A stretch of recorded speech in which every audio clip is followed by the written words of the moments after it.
ഇത് തന്നോട് ഞാൻ പറഞ്ഞിട്ടുണ്ട് എനിക്ക് ഡസ്റ്റ് അലർജിയാണ് ഇവിടെ ഇങ്ങനെ വല കെട്ടിയിടരുതെന്ന്. ബാക്കിയുള്ളവന് തൂത്തു തൂത്തു മടുത്തു.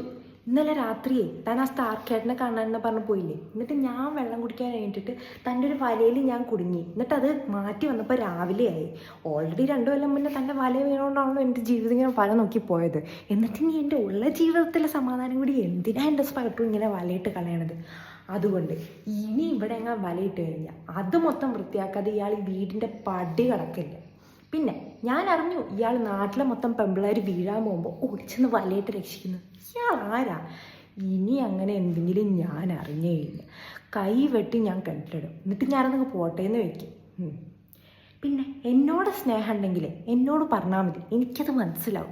അല്ലാണ്ട് വാലന്റൈൻസ് ഡേക്ക് അരൂർ പാലത്തിൻ്റെ മേലെ കൂടി വലയിട്ട് ഐ ലവ് യു എഴുതിയിട്ട് വേണ്ട അത് കാണിക്കാനായിട്ട്. കാരണം ഇനി അതിൻ്റെ നഷ്ടപരിഹാരം തീർക്കാനേ നല്ല അംബാനീനെ വലയിട്ട് കൊണ്ടുവരേണ്ടി വരും. കാരണം 4 ലോറി, 5 ബസ്, 6 കാറ്, 8 ബൈക്ക്, ഇതൊക്കെ അതിൻ്റെ അകത്തോട്ട് പോയത്. പിന്നെ ഇങ്ങനത്തെ കേസിന് ഇനി ഞാൻ പോലീസ് സ്റ്റേഷനിൽ വരുമെന്ന് താൻ വിചാരിക്കും. ഞാൻ വരില്ല, അവിടെ കിടക്കട്ടെ എന്ന് വിചാരിക്കും. പിന്നെ മേലാൽ ഇനി ഈ ഡ്രസ്സ് ഇട്ട് എൻ്റെ കൂടെ പുറത്തേക്ക് വരരുത്. എനിക്ക് നാണക്കേടാണ് ഡ്രൂ.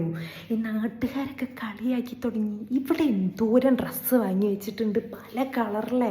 തനിക്ക് സാധാരണ മനുഷ്യരുടെ മാതിരി ഇട്ടാൽ പോരെ. ഇതിട്ട് താൻ പുറത്തേക്ക് ഇറങ്ങിയിട്ടൊന്ന് വാഷ്റൂമിൽ പോയി വരാൻ 10 മണിക്കൂർ എടുക്കും. എന്തിനാ ഈ ഡ്രസ്സ് ഇടണത്? അത് കാരണം ഇനി ഇവിടെ ഞാൻ പറയുന്നത് കേട്ട് ജീവിക്കാമെങ്കിൽ താൻ ജീവിച്ചാൽ മതി, ഇല്ലെങ്കിൽ ലെറ്റ്സ് ബ്രേക്കപ്പ്.